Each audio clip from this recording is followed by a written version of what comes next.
If you're a company director facing debt today, HMRC pressure or potential insolvency, listen carefully, because making any of these three mistakes could cost you your home, your savings and your financial future. Every year, thousands of UK directors unknowingly put themselves at serious personal risk by making avoidable errors when their company hits financial trouble.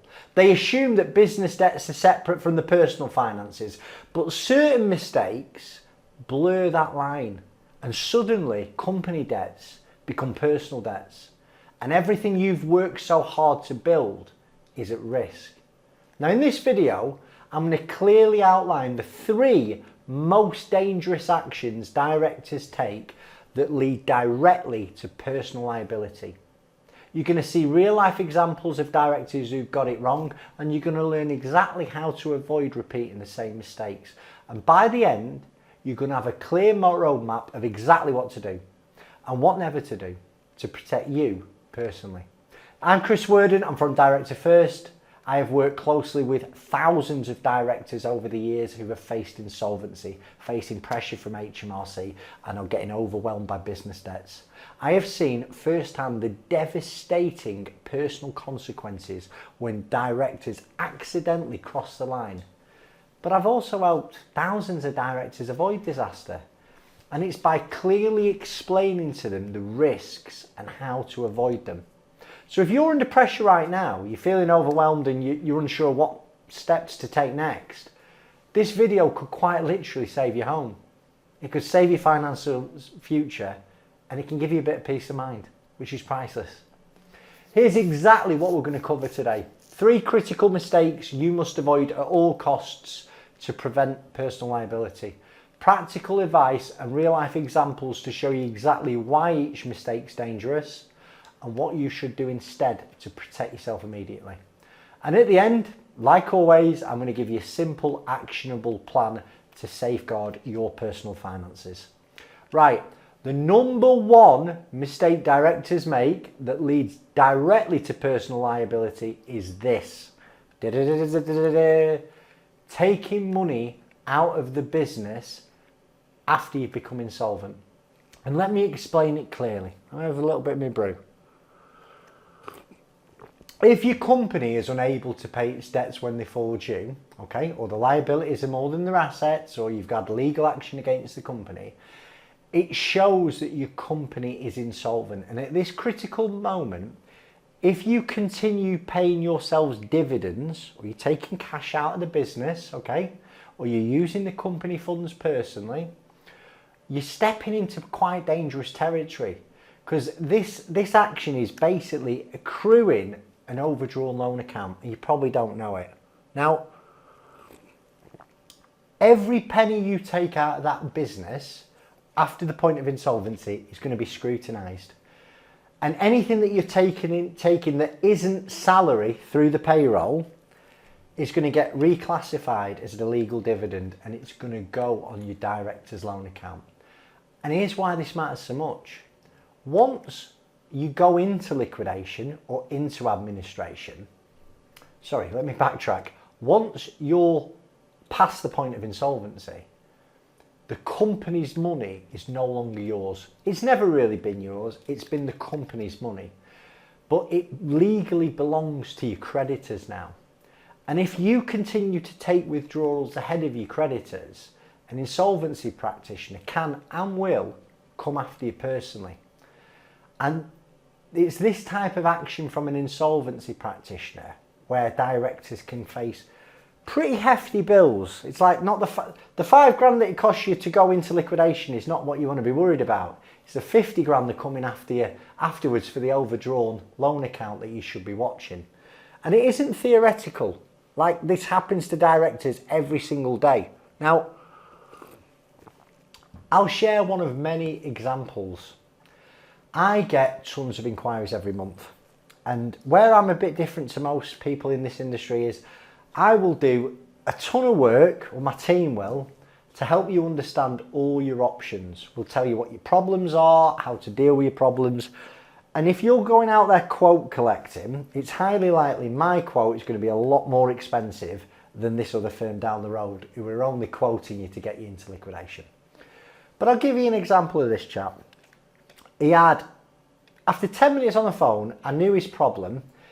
He had a property company who he'd lent money to, okay, that had equity in a property. So the property company owed this company about 100 grand. He also had an 100 grand overdrawn loan account. And he wasn't skint, this guy. He had assets, he had buy-to-lets, he had personal family homes, and the business had about £1 million worth of debt. And I've said, Ronnie, he's ringing up going, I want a quote for liquidation. I'm saying, Ronnie, you don't want a quote for liquidation, mate. That's not, listen, it's going to be 5 grand plus VAT to get it into liquidation. That is not the problem here. And when we worked through it, it was going to cost him just under 100 grand to tidy this all up, okay? Ronnie didn't want to hear that.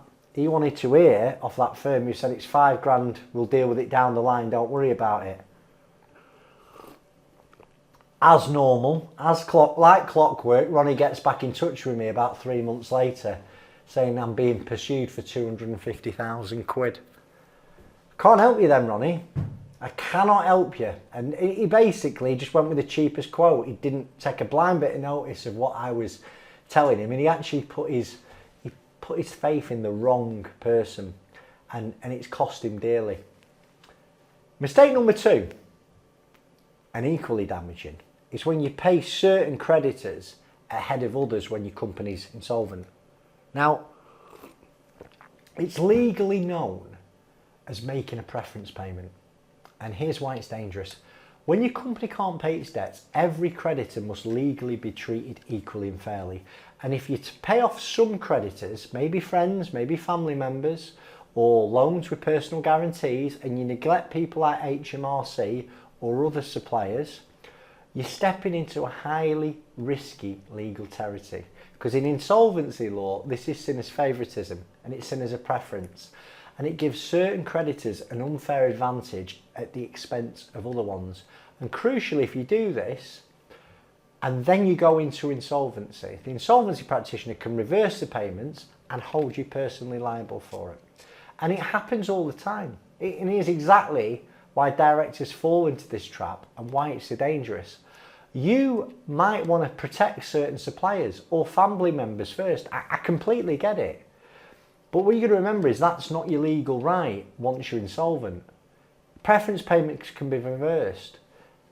You could end up having to pay back to the insolvency practitioner that preference payment that you made. So it happens all the time where directors are personally liable for this. And they don't realise it until after they've gone into liquidation. So be careful. They're one of the most common triggers for personal liability. So simply put, don't do it. I'll give you a real life example. Bob, the builder, okay, was going into liquidation. And just before Bob appointed a liquidator, he sent 25,000 to his Auntie Mildred, okay? There was no Bob, there was no Auntie Mildred. I've changed the names, okay? The liquidator gets appointed. They see that Auntie Mildred has had 25 grand out of the business, and they start an action against Auntie Mildred. And Auntie Mildred's got a few quid. So they have managed to pursue Auntie Mildred to get that money back, okay? So you don't want to be bringing your friends and family into your mess. Again, if you're insolvent and you're thinking about making any payments, you really need to be taking advice, because certain payments, as long as the payment you're making is in the interest of creditors. So let's imagine you're a builder. You've got some suppliers breathing down your neck, and you've got some subbies that are going to walk off site if you don't pay them. But if you pay them, you'll get the gear delivered to site, the subbies will fit the job, and you'll get paid the money into the bank account for the benefit of the creditors. Well, that's okay. You've got to understand your legal duties clearly, okay? A lot of this can be avoided as long as you pick the phone up and you take advice. Mistake number 3, and this causes lots of problems. And it's where you try and dissolve your company when it owes a bounce back loan. People think that dissolving a company through Companies House is a quick fix and it escapes the problem of insolvency. But the truth is, you're not really meant to legally dissolve your company if it still owes money, especially if it's took a bounce back loan. And if you file a DSO1 form to strike off your company with unpaid debt, here's what will probably happen. Bounce back loan, the bank who give you the bounce back loan will object to it. Okay? The HMRC might object to it. Even if no one objects to it immediately, they can later petition to reinstate the company. And if the company is reinstated, legal action can start against you.